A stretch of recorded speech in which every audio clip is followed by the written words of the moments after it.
Sareng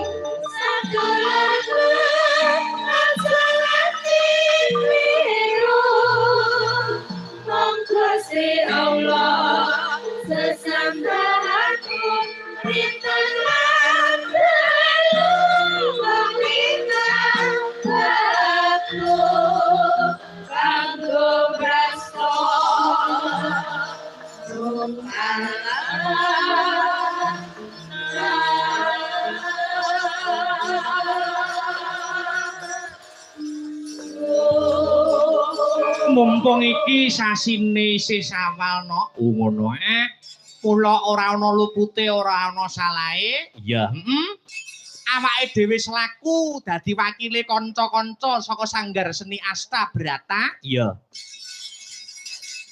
mbok menawa ana tembung sak kecap tindak sak pecah sing ora merananing penggalih ya apa meneh dalam menghibur para warga masyarakat penggemar budaya wabil khusus pecinta wayang kulit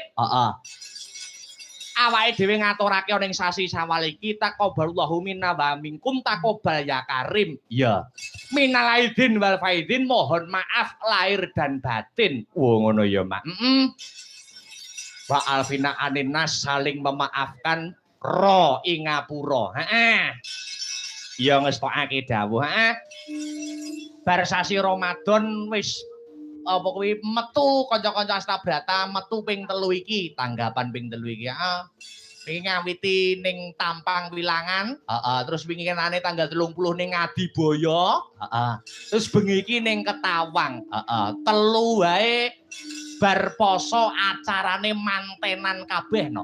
Oh iya.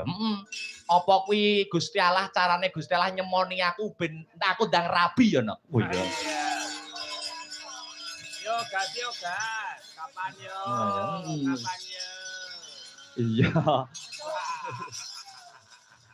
Ben kanca-kanca sih. Aku tak keren-keren aja. Iya. Oh iya, lah iya awake dhewe iki santai ora kesusu ana. Oh iya. Pengen dhewe dhisik. Lah iya. Mergo wong rabi kuwi kudu siap lahir dan batin, kuat secara mental dan finansial. Iya, Tur rabi kuwi ibadah paling suwe. Iya, Nek salat kuwi nek wis salam ya wis bar ganjarane. Heeh. Poso Ramadan nek wis sasi Syawal ya wis bar ganjarane. Heeh. Ning nek rabi kuwi selawase ganjarane. Iya. Wong lanang ngekeki duit sing wedok kuwi ya ganjaran. Heeh. Wong wedok nyucup tangane wong lanang jare kaya ngambung Hajar Aswad. Iya. Heeh. Dadi ibadah paling suwe kuwi rabi. Heeh. Mergo rabi kuwi sing urung sing mbok lakoni sadurunge rabi kuwi jenenge maksiat. Nek wis rabi kuwi dadi nikmat. Wah iya, ya ngestokake dawuh.